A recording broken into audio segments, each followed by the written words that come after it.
Bienvenue dans ce nouvel épisode de La Chronique du Tailleur. Aujourd'hui, Julien Scavigny répond à une question qui revient fréquemment. Doit-on faire des vestes de longueur différentes, notamment pour un costume croisé ou une veste sport ? Lorsqu'un client commande un costume sur mesure, lors de l'établissement de la relation entre le client et le tailleur, beaucoup de questions sont posées. Le tissu, la couleur, la saisonnalité, la doublure et aussi des questions plus afférentes au style, donc par exemple la forme des poches, la forme des revers, etc. Et puis il y a des questions qui vont être un petit peu plus précises, qui vont aller un peu plus loin, parce que là c'était des questions de style, et après il va y avoir des questions qui font plus attrait au corps, et pendant la prise de mesure. Est-ce que le pantalon est slim fit? Est-ce qu'il est large? Est-ce que l'épaule doit être proche du biceps ou est-ce que au contraire elle doit être large? Est-ce que le cintrage doit être très pincé ou au contraire un peu vague?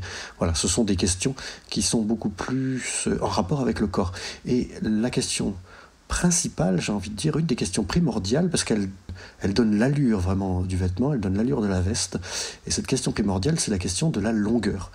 En général, moi, je pose cette question au tout dernier, parce que ça permet à la relation tailleur-client de s'être installée confortablement, d'avoir pris en général entre 1 heure et 1 heure et demie, ce qui permet quand même d'établir une certaine forme de confiance et surtout par la parole de laisser voir la personnalité du client, parce que c'est très important que le client s'exprime, et en parlant justement on saisit sa personnalité, on peut saisir où il veut en venir, et on peut éventuellement entrouvrir la porte sur quel est son désir.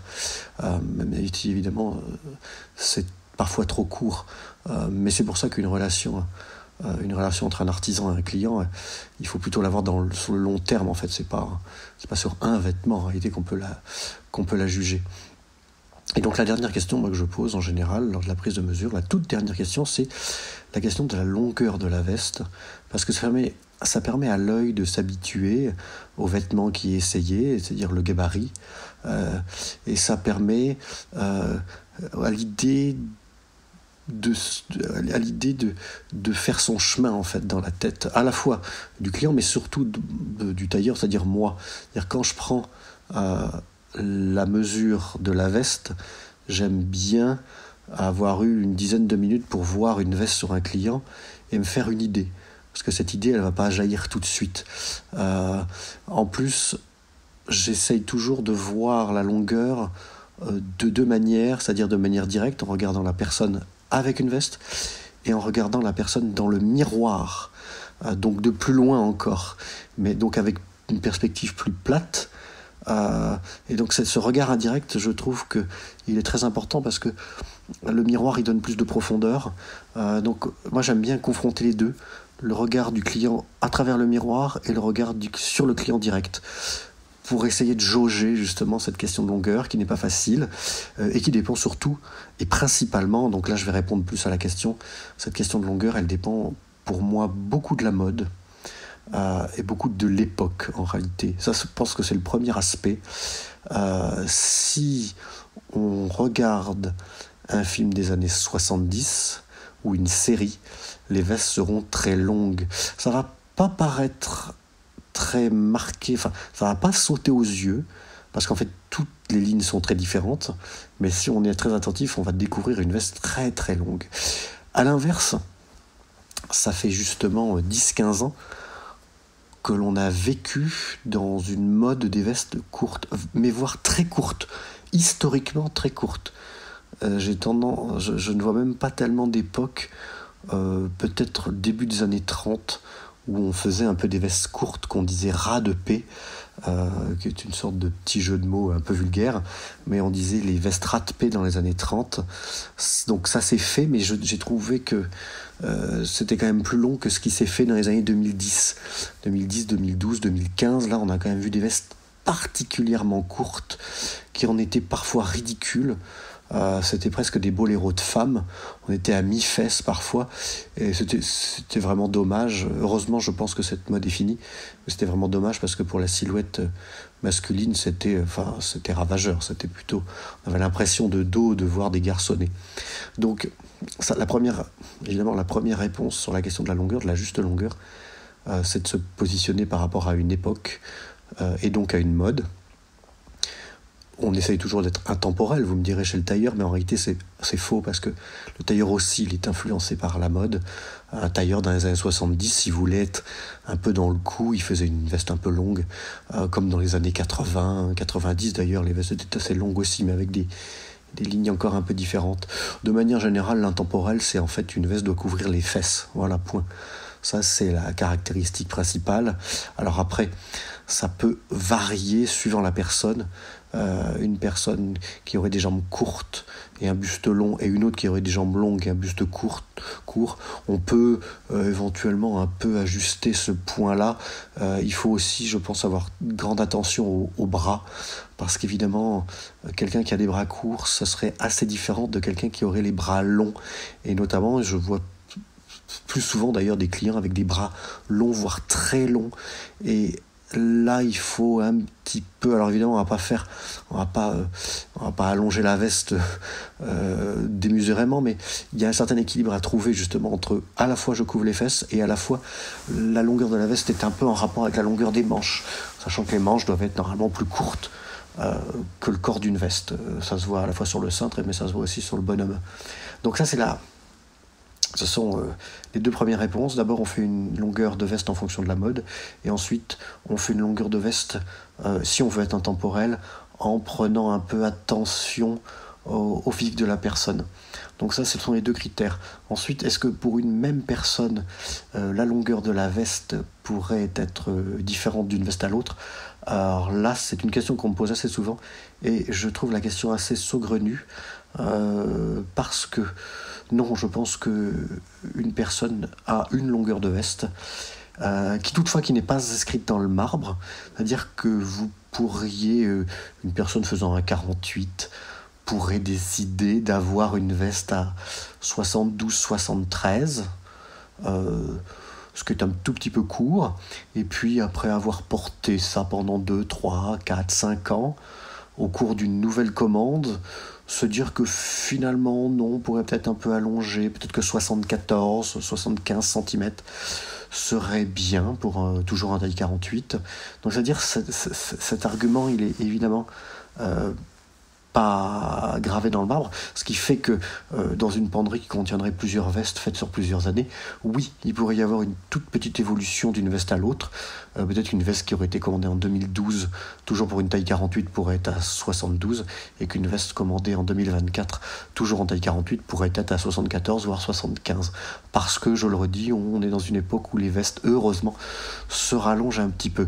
Donc, dans une penderie, on peut en effet avoir différentes vestes, mais est-ce que d'un projet à l'autre il faudrait varier la longueur ? Je ne suis pas sûr. On m'a posé la question, c'est une question qui est assez récurrente, notamment sur le croisé qu'on me pose lors de la dernière question. Donc lorsqu'un client est devant le miroir et que commande une veste en particulier croisée, me demande si ça doit être plus long ou plus court qu'une veste droite qu'il aurait déjà ou qu'il aurait déjà fait.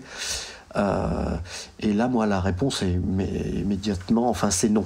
Il n'y a aucune différence. Je ne vois pas pourquoi une veste croisée serait plus longue ou plus courte qu'une veste droite. D'autant plus qu'une veste croisée, elle pardonne un peu moins, moi je trouve, parce qu'une veste croisée trop longue, ça fait un peu général de Gaulle. Ça donne un peu une allure de général, et une veste croisée trop courte, ça fait affreux. On dirait, parce que le croisé a un côté très carré, donc une veste croisée trop courte, ça fait boîte. Et ça, c'est pas beau. Donc pour le coup, non, la veste croisée, elle doit être assez rigoureusement comme la veste droite. Et si on a trouvé une longueur juste avec une veste droite, ça sera une longueur juste avec une veste croisée. Ça, c'est mon avis. Ensuite, est-ce qu'une veste sport doit être plus courte qu'une veste de costume ? C'est une autre question qui revient assez souvent. Pour ma part, je dis non. La veste sport, elle doit être de la même longueur que la veste de costume. Toutefois, je peux à ce moment-là accepter un bémol, ça va dépendre du pantalon. Pour ma part, avec mes vestes de sport, mes vestes dépareillées, mes vestes de tweed, mes blazers, j'ai toujours tendance, dans le cadre professionnel, à mettre un pantalon de laine, un pantalon en coton, mais en tout cas un pantalon tailleur, c'est-à-dire avec le pli marqué au fer. Et donc, le pantalon se situe dans le cadre, on va dire, assez habillé. Et donc, un peu comme un pantalon de costume. En réalité, je vois ce pantalon sport, ce pantalon dépareillé, je le vois comme un pantalon de costume, dans un autre tissu. Voilà. Donc, l'accord général qui est celui de la veste et du pantalon est le même que celui d'un costume. Donc, je ne vois aucune différence de longueur de veste. Et en tout cas, pour ma part, je ne fais pas de différence entre mes vestes sport et mes vestes de costume. Mais, le petit bémol que je veux bien apporter, j'ai mis longtemps à aboutir à cette hypothèse ou à cette conclusion, c'est que peut-être, quand on porte uniquement des jeans, et c'est le cas d'une bonne partie de ma clientèle, quand on porte des jeans et qu'on veut mettre des jeans au quotidien avec un blazer de tweed, un blazer bleu, une veste à chevrons, une veste en natté pour l'été, etc. Lorsqu'on veut appareiller ce genre de veste et qu'on construit une garde-robe autour d'une penderie un peu décontractée, ce que je peux comprendre parce que de nos jours moins de gens portent le costume, donc ils peuvent toujours avoir envie de porter des vestes, mais ces vestes ils n'ont pas envie de les mettre avec des pantalons de laine par praticité, en tout cas ils n'ont pas envie de les mettre avec des pantalons le pli marqué, ils veulent les mettre avec des pantalons plus décontractés, un chino mou ou un jean, le jean étant un petit peu l'alpha et l'oméga de nos jours. Et bien dans ce cas-là, si la veste est toujours portée avec un jean, c'est pas impossible que oui, elle soit plus courte. Parce que ça serait un tout petit peu bizarre que la veste soit un peu longue sur un jean. Alors c'est ce que font, j'ai envie de dire, les sartorialistes un peu à la papa. Si on regarde Simon Crompton, par exemple, de Permanent Style, il porte des vestes en tweed de grande maison, Anderson et Shepard ou d'autres tailleurs londoniens ou internationaux, et il va les porter sur des jeans, et ces vestes vont être un peu longues. Donc, ça donne un côté un peu à la papa, moi j'appelle ça, qui me va très bien, j'ai rien à dire, mais à titre de tailleur parisien, je vois moi des clients qui ont plutôt des jeans plus slim, plutôt des jeans Jacob Cohen, Diesel, Tramarossa, qui sont des marques un peu haut de gamme du jean, et là on n'est pas en train de parler de jeans en coupe droite, on est en train de parler de jeans plutôt pas slim, mais en tout cas affûté sur la jambe, taille basse en plus devant, alors que Simon Crompton c'est plutôt des jeans taille haute. Et donc dans ce cadre-là d'un jean contemporain, je pense que la veste, oui, doit être un peu plus courte pour qu'il y ait une homogénéité de l'esthétique. Une veste de tweed trop longue sur un jean slim, ça ne serait vraiment pas très beau, ce serait bizarre.